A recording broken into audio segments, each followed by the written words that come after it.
right, last but not least, Proposition 36. All right. Proposition 36 would make several changes to state sentencing law, and those would fall into three primary components. The first is that it would increase punishment for some theft and drug crimes, and it would do so primarily through three mechanisms, which are that it would turn some misdemeanors into felonies. It would lengthen some sentences for crimes that are currently felonies, and it would require some felonies to be served in state prison instead of county jail. And in the interest of time, I'm just going to provide one example, though I'm happy to get into more details in the questions. And that example is that one of the cases of where the measure would turn a misdemeanor into a felony. And so currently, theft of items worth $950 or less is generally a misdemeanor. Under Prop 36, this crime would become a felony if the individual has 2 or more past convictions for certain theft-related crimes like burglary or shoplifting. Moving on to the second kind of major component of the measure, the Prop 36 would allow people who possess illegal drugs to be charged with a treatment, what the measure terms a treatment-mandated felony, instead of a misdemeanor if they meet 2 criteria. The first is that they're possessing certain drugs, and those include fentanyl, heroin, cocaine, or methamphetamine. And 2, they have 2 or more past convictions for certain drug crimes like drug possession or selling drugs. These people would generally get treatment, like mental health or drug treatment, and those who finish treatment would have their charges dismissed. Those who do not finish treatment could be required to serve a prison or jail sentence. And then the third component of the measure is that it would require courts to warn people that they could be charged with murder in the future if they sell or provide drugs to somebody who then dies as a result of taking those drugs. So, and it would specifically require the courts to issue that warning to people who are convicted of selling or providing certain drugs, including fentanyl, heroin, cocaine, and methamphetamine. And that warning could make it more likely for those people to be convicted of murder in the future if they continue selling or providing drugs and someone does indeed die from those drugs.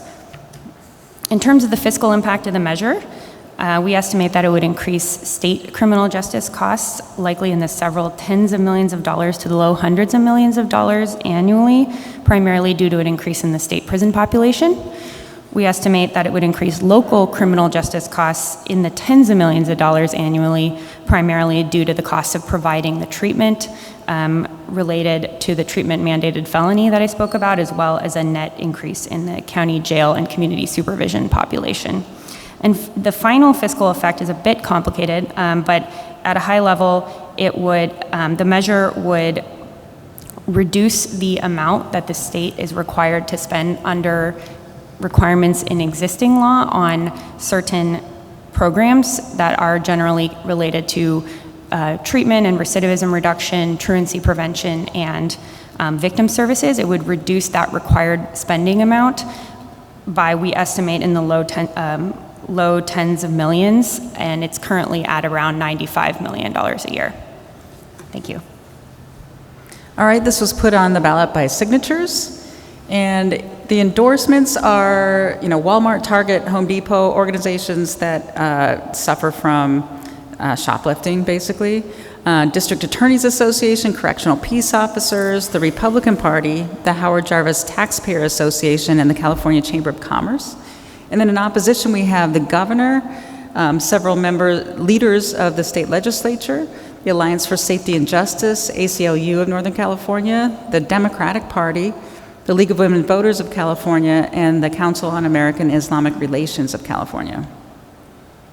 In support, as far as newspapers go, we have the Mercury News and the San Diego Union Tribune. And then in opposition, the LA Times, the Sacramento Bee, and the Southern California News Group. As far as funding goes, again, we've got companies that suffer from shoplifting, Business Roundtable, In-N-Out Burger, Taylor's Fresh Foods, Rayleigh's 7-Eleven, Peace Officers, And then in opposition, we have some individuals and the Council for Working People, California Federation of Teachers, ACLU of Northern California. And then we, again, have lopsided funding on this one with a lot more money raised in favor of it and less against, and a pretty high amount, period. Questions on Prop 36? It's all crystal clear? Okay. All right, well, thank you so much, everyone. I did want to give us our reference list, so if you wanted to look any of these up, we will post these slides on the website. And thank the College of Social Sciences and Interdisciplinary Studies at Sacramento State, the Department of Political Science, the LAO, obviously, Sac Public Library, and then anonymous donors to our organization. So, and thank you, of course, for coming.